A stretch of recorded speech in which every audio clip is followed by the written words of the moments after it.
Olá, pessoal. Na teleaula de hoje, você vai ver como os gráficos estão presentes no nosso dia a dia. A propósito, eu vou interpretar o Nestor. O meu personagem é o estatístico que vai ajudar os nossos amigos Gil e Vicente na negociação salarial da empresa em que eles trabalham. Nessa teleaula, você vai ver a importância da utilização dos gráficos em pesquisas de opinião e em projeções para o futuro. Vai reconhecer nos gráficos uma forma importante de organizar, resumir e apresentar dados, facilitando a interpretação deles. Vai conhecer diferentes tipos de gráficos e termos estatísticos que fazem parte do nosso cotidiano. É isso. Na teleaula de hoje, nós vamos ver por que os gráficos estão na vida.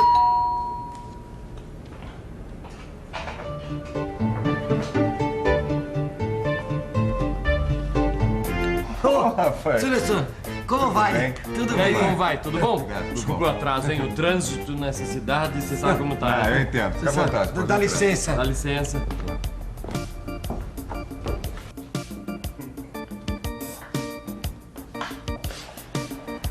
Muito bem, vamos ao assunto, mas o que trouxe vocês até aqui?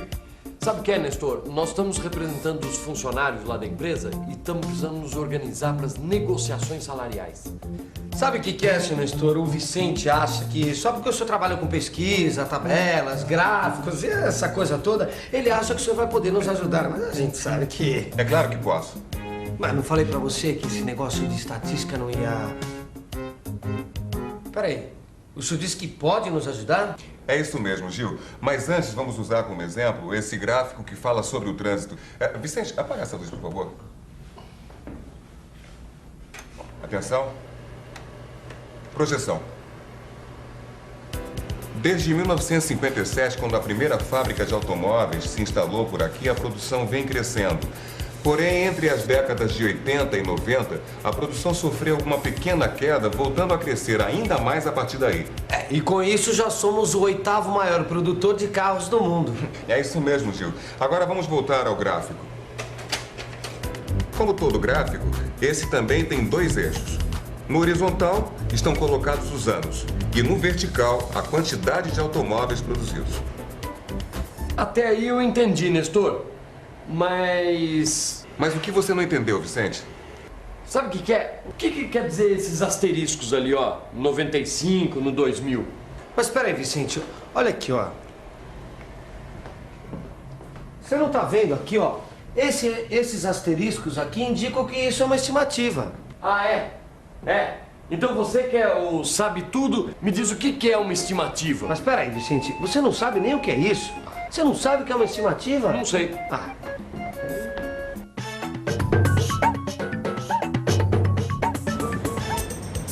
Estimativa, cômputo, juízo, estima, cálculo, avaliação.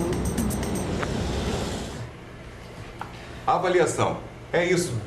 Esta estimativa é um cálculo que leva em conta os dados anteriores e os dados sobre o mercado de compra e venda para estimar a capacidade de crescimento das empresas. No caso deste gráfico, até o ano de 1990, ele descreve dados fornecidos pela Anfávia, a Associação Nacional de Fabricantes de Veículos Automotivos. Quanto aos anos de 1995 e 2000, como os dados ainda não tinham sido contados, foi feita uma estimativa da produção. Ah, já entendi. Quer dizer, nesse caso o número precisa ser calculado porque ele não pode ser contado, é isso? Parabéns, Vicente. Exatamente isso. Agora, do jeito que a coisa anda, imaginem vocês como será o trânsito. Nossa senhora, eu não quero nem pensar, viu, Nestor? Mas o nosso problema lá na empresa é outro, sabe, seu Nestor? É isso aqui. Na verdade, Nestor, a gente procurou pelo seguinte, a gente está se aproximando do mês do acordo salarial e a gente precisa se organizar para as reuniões, porque eu e o Gil, nós estamos representando 65 funcionários lá da nossa empresa, é uma empresa média, né? E vocês sabem qual é a distribuição de salários? Qual o salário pago a cada funcionário? Sei, isso eu trouxe para uma lista aqui. Bom, nesse caso, então, a gente pode organizar esses dados. Vocês me dizem qual o salário e a frequência de cada um. Mas peraí, seu Nestor, o que é essa tal de frequência? Bem, frequência é o número de vezes que um evento se repete. Nesse caso, é o número de empregados de cada faixa salarial. Ah, tá certo. Então tá aqui, ó. Vamos lá. 8 empregados ganham R$500. 10 empregados ganham R$600. 16 empregados ganham R$700. 14 ganham R$800. Depois 10 empregados ganham R$900. 5 empregados ganham R$1.000 e 2 empregados ganham R$1.100. Vocês estão notando como é simples? Com esses novos dados, a gente pode organizar novos gráficos, fazer a média e ainda estimar novos salários após o reajuste. Exatamente essa tal de média que é o nosso principal problema. Olha, só para você ter uma ideia, na última reunião nosso chefe falou que nós ganhamos uma média de R$800 mensais. Pois é, e olhando na tabela, dá para perceber que a maioria dos funcionários ganha 700 e não 800, como eles disseram. Então, no caso, a média não seria R$700? Calma lá, também não é assim. A média não é o que a maioria ganha, Vicente. Isso nós, estatísticos, chamamos de moda. Ah, assim como dizer que uma coisa usada por muita gente está na moda. Mais ou menos isso, Gil. A moda, neste caso, é o salário pago ao maior número de empregados. R$700, nesse caso. E como é que nós calculamos a média? Bem, esta tabela, os salários estão distribuídos em 7 grupos e foram contados os empregados cujos salários estão em cada um desses grupos, ou seja, a frequência de cada grupo. Para sabermos qual a média, nós temos que pegar o maior salário, no caso, R$1.100, somar ao menor salário, que é de R$500, e dividir por 2. Fazendo a conta, chegaremos ao salário de R$800, que aparece na 4ª linha da tabela. Foi isso que o patrão de vocês fez, calculou o salário no meio e encontrou 800. Mas o fato de nós termos diferentes números de funcionários em cada faixa salarial não interfere na média, Nestor? É isso aí, Vicente. Para não pegarmos o salário do meio, mas sim para obtermos a média dos salários efetivamente pagos, temos que fazer um outro cálculo. Peraí, essa daí eu sei, Nestor. Para chegarmos a uma média exata dos salários pagos pela empresa, nós temos que multiplicar o número de empregados de cada grupo pelo salário correspondente, né? E somá-los. Depois dividir pelo número total dos empregados. Assim, olha, somando 8 empregados que ganham R$500, mais 10 que ganham R$600, mais 16 que ganham R$700, mais 14 que ganham R$800, mais 10 que ganham R$900, mais 5 que ganham R$1.000, mais 2 que ganham R$1.100, chegaremos a R$48.600. Dividindo pelo número total de empregados, que é 65, obteremos a média salarial de R$ 747,69. É isso aí, Gil. Agora que já sabemos que o salário médio da empresa é de aproximadamente R$ 750, podemos dizer que 34 empregados recebem salários acima da média e outros 31 recebem salários abaixo da média.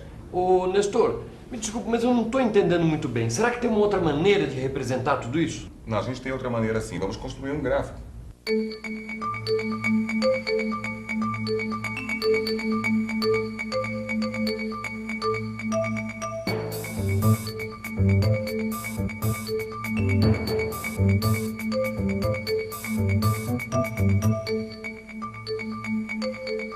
Ô, Nestor, mas dá pra colocar todos esses dados naqueles gráficos que parecem uma pizza, assim? Tá aí, Nestor, por que você não coloca tudo numa pizza, hein? Olha, dá assim. Neste tipo de gráfico, os 65 empregados correspondem ao total, ou seja, a 100%. Esse percentual é representado pela área total do círculo, 360 graus. Gil, você que está com a máquina, me ajuda a calcular. Dividindo 360 graus por 65, teremos o correspondente em graus à fatia que cada funcionário representa no gráfico.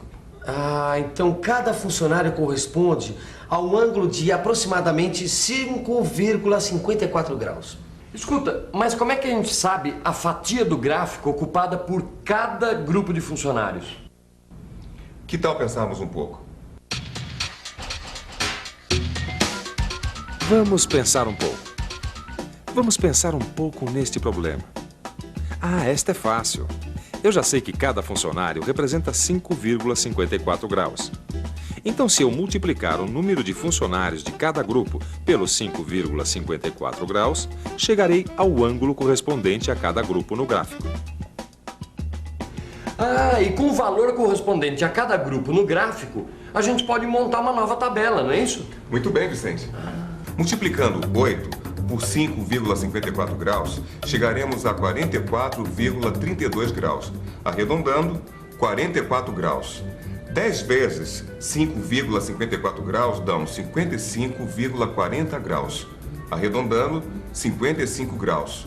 16 vezes 5,54 graus dão 88,64 graus. Aproximadamente 89 graus. Agora é só usar o compasso e o transferidor para marcar os ângulos no nosso gráfico de setores. As informações deste gráfico são exatamente as mesmas das que vimos anteriormente no gráfico de barras. O que muda é só a forma de apresentação. Observem. Nestor, brigadão.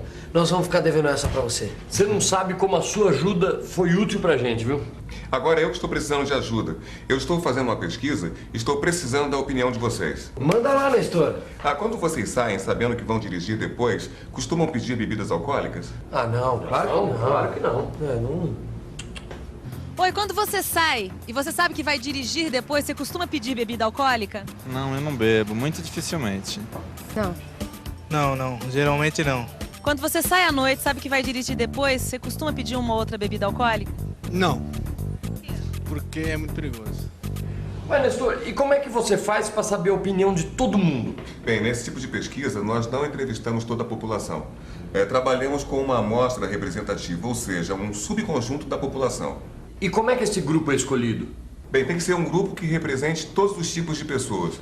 Por isso são entrevistados homens, mulheres, crianças, jovens, pessoas diferentes, entende? E de todas as camadas sociais. Nestor, por que você nos escolheu para essa pesquisa?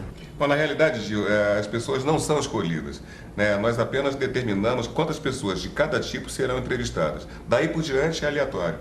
Peraí, Nestor, não precisa falar tão difícil, porque assim o Vicente não vai entender nada. Espera um pouquinho, eu sei muito bem, Gil. Aleatório é quando você, dentro de cada grupo, pega as pessoas ao acaso. Qualquer uma serve, não é isso?